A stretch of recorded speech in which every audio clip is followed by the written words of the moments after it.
Now, the Kaduna State Governor, Uba Sani, has refuted reports of a curfew imposition on the state, basically saying through the government's Facebook page that everything is under control.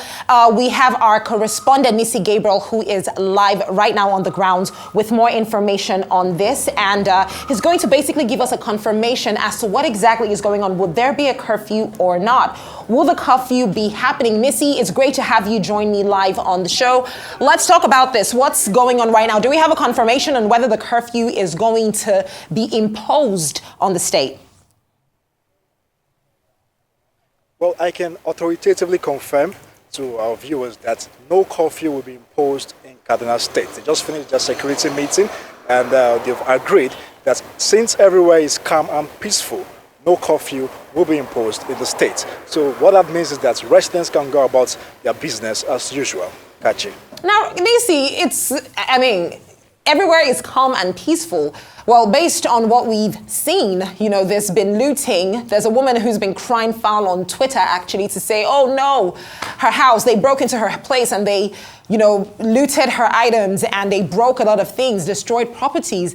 We've seen the police earlier today, you were with them, and they spoke about how one of their operatives had actually been injured as well. So is there truly peace and law and order being abided by in the state?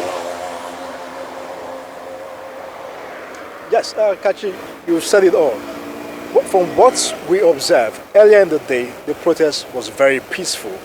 As a matter of fact, many of us thought no group would come out to protest because the streets were deserted and just few commuters moving around. Up until much later, we saw a handful of protesters converging at the Nipple roundabout just right behind me there, trying to exercise their constitutional rights.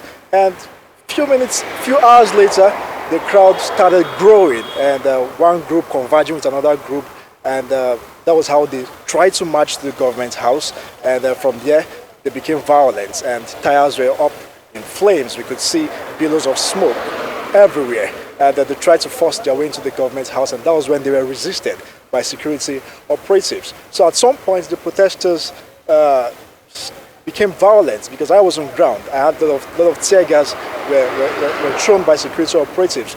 Meanwhile, the protesters retaliated by throwing stones too. So what we saw was a peaceful protest which started earlier in the day, turning into something violent and chaotic. That was what we saw here in the state. But right now, as we speak, law and order has been restored. Those protesters were dispersed by the police using tear gas, and some suspects were arrested. Before we left that venue, about 25 suspects, according to the police, were arrested. Out of that 25, we played the video earlier on Arise. The police spokesperson interrogated some of them and identified those that were found with incriminating items. Like, for instance, one of the protesters was found with live ammunition, AK-47 live ammunition. Wow. It was tied in a thread, and he used that as a necklace. So the AK-47 live ammunition was just hanging on his chest. Meanwhile, another person was found with a jackknife. Another person was seen physically wearing a police camouflage uniform, and another person was found with scissors and cutlass, as the case may be. So those individuals found with incriminating items were arrested, and further investigation will be carried out on them, as according to what the police spokesperson told us, and we had them on tape. It's quite interesting to hear what you're saying, Nisi Gabriel, because it's basically looking as though the protest was never intended to be a peaceful protest. There was always an intention for something chaotic. And this might go against a lot of reports that we've seen from other states, but it almost sounds as though the security operatives were there to actually ensure that the protests were peaceful, not to stop the protests from happening. And they only did so when it became chaotic, because that was always the plan, to make it a chaotic situation. Yes, spot on, Kachi. Because as a matter of fact, as a reporter on ground, I can categorically say, because I witnessed this incident firsthand. It's not as if I was sleeping at home and getting feelers from social media. I was live on ground, and I saw what I witnessed everything for myself. I was out here on the streets in the morning. As a matter of fact, if you asked me in the morning, was there going to be a protest in Kaduna, I would say no. Not up until minutes later, we saw people converged just right here, like I said earlier. It was peaceful. We videoed them. We had security operatives following them, shielding them, providing some sort of security for them. But much later, it seems the peaceful protesters were infiltrated by some other group, only God knows who. And before you know, in the twinkle of an eye, it just became chaotic, and everyone had to run for safety. The police had to mobilize more enforcement to make sure that there's no breakdown law and order. At some point, it was overwhelming for them. They had to call for backup just to ensure that these protesters don't get access into the government's house. If you, unfortunately, we are doing this live here, but right in front, you can see that some street lights have been pulled down. Some that roundabout has some sort of barricade. Everything has been destroyed. And not only that, the Castelia office, the Kadipa office, were looted by these individuals. Some parts of the Castelia office was set ablaze, not until the intervention of security personnel too. So this is not the kind of protest one would have expected, because this was supposed to be a peaceful protest to drive their demands, to submit their demands to the government. But unfortunately, it turned out this way, Kachi. You know, Nisi, just earlier, the Force PRO spoke about the situation, saying that they had received intelligence to say that it is possible that members of the proscribed Islamic movement of Nigeria may have hijacked the protests that were happening in Kaduna. Do we have any update on this? We saw that video that was played from the Global Business Report, where one of the, the very educated protester basically said, oh no, he got those videos on TikTok. They had found videos that had to do with messages back and forth from this group. Do we have any update on that situation right now?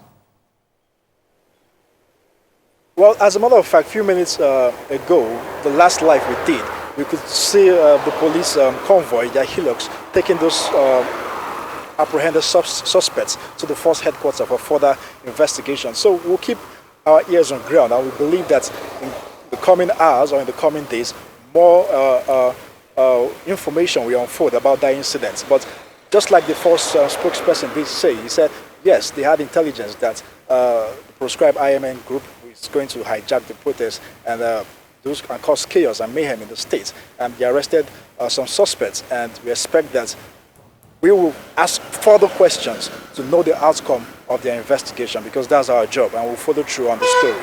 Okay, well, have you seen any counter-protesters, just like we saw from the youth leader of the APC in Bayelsa? Have we seen people maybe counter-protest, or any APC groups or similar groups basically in Kaduna State clamoring for support for the government, basically the president, and for calm and peace? Have we seen anything like that?